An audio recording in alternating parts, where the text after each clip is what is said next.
Hürmetli vatandaş, bugünkü leksiyelerimizle başlayımız. Leksiyede Sadaka Roza, Washington'dan sözleyimiz. Bugünkü sağa 2019 yıl 3. ayının 15. günü. Hepteki cüme.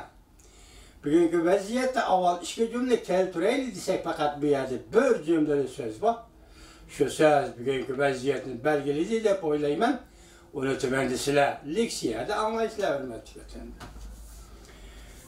Birinci mavzu. Cumhur-Amerika Savdo Kelişimi imzalanışı mümkün. Men aldırmayman. Mavzuda haber için yayının 13. günü Reuters agentliği tarafından ilan kılındı haber. Mındak başlar. Amerika Koşmuş Ştatlarının Prezidenti Trump haftanın 3. günü yani 13. günü mındak görsetti. Men Amerika bilen Cumhur Savdo Kelişimi imzalaydigan yaxşı fırsat var dep hesaplayman. Lekin men aldırap iş kılmayman. Prezident yani mındak görsetti.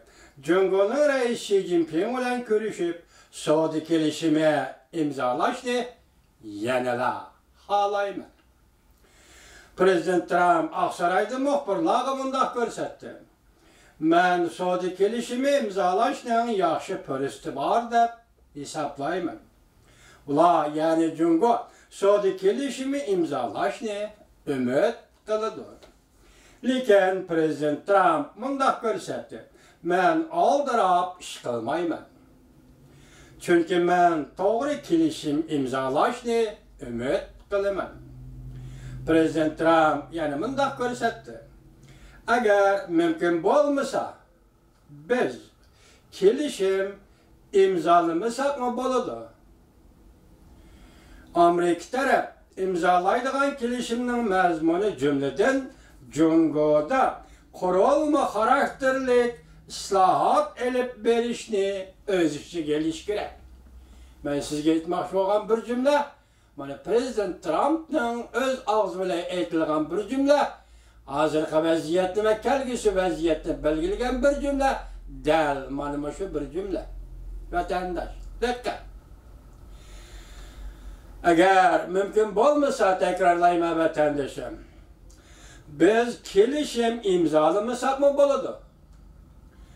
Amerika taraf imzalaydigan kelişimning mazmuni cümleden Cumhurda kurulma karakterlik saat elip berişni öz içi geliş gerek. Kağız dumbak mı yerildi, kömür dumbak mı yerildi? Şuna emas mı hürmetli vatandaş?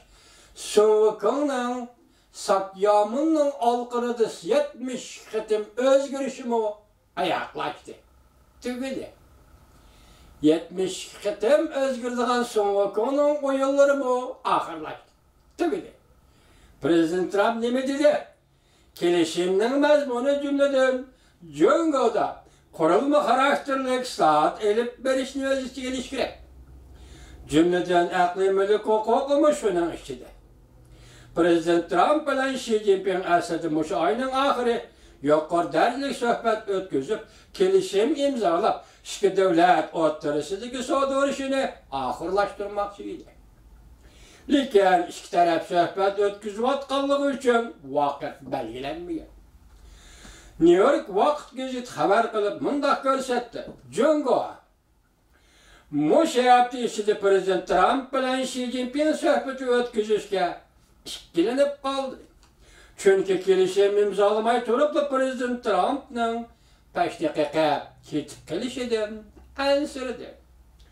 Prezident Trump Vietnamda Çavuşan'ın rehberi Kim Jong-un bilen sohbetleşkende hani şunda kılgan idi. Bu doğruda Prezident Trump mındak görse. Men oylayman. Reis Xi Jinping görüp yetti ki men helekede kelişim imzalanmasa 5 dakikalık ketadigan adam. Köpçülük bildi ki belki mundaq iş yani yüz berişi mümkün. Belki mundaq işning yüz berişini ümit kılmaslığı mümkün. Prezident Trump yana mundaq ko'rsatdi. Men mundaq ikki xil usulni qabul qilaman. Ikki xil usul. İki taraf kelişim imzalap andın yuqur derecelikle söhbeti ötküzüş. Bu birinci xil usul. Yoki kelişim imzalashga yaqin qolganda yuqur derecelikle söhbeti ötküzüp kelişim imzalash. Bu ikinci usul. Kelişim tüzülemdi, tüzülmemdi. Amerika Cumhuriyeti söhbeti bir neçe hafta içinde ahırlaşıdı mavzulu haber. Bu Reuters agentliği tarafından ilan kılın. Yanı mavzu. Hüseyin ayının 12. günü Amerika Qo'shma Shtatlarining Savdo vakili Leitzer Hüseyin ayının 12. günü mundaq ko'rsatdi. Jungo Amerika bir necha hafta ichida kelishim imzolashi mumkin. Lekin muhim masalalar ham mavjud. Agar bu masalalarni hal qilish chorasi Amerikaga foydasiz bo'lsa, kelishim imzolanmaydi. Davlat Majlisi Kengash palatasi o'tkazilgan guvohlik berish yig'inida Leitzer mundaq dedi. Bir necha hafta ichida kelishim imzolanishini umid qilamiz. Lekin ogohlantirib mundaq dedi Leitzer, savdo vakili Leitzer. Asosliq masalalar yana mavjud. Leitzer mundaq dedi. Agar bu masala Amerikaga foydali usul bilan hal qilinmaydi ekan, biz kelishim imzolamaymiz. O'zivat degan gapni Kengash palatasi a'zosi Leitzerdan Prezident Trump hukumati Jungoning kelishimga amal qilishiga kafolat bera olamdi va buning uchun Jungo bosh qo'yish huquqini saqlab qola olamdi. Tushuntirib qo'yishni talab qildi. Leitzer mundaq dedi. Jungo taraf suhbat qilayotgan asosliq masala Amerikaning tamoyil bejini bekor qilish masalasidir.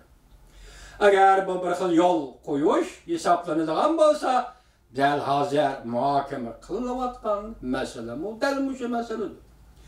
Amerika taraf suhbat qilayotgan masala aqliy mulk, qurilma xarakterlik masalalarni to'g'ri bir taraf qilish masalasidir. Shundaqla pulni kontrol qilish masalasi buning ichida dedi Leitzer.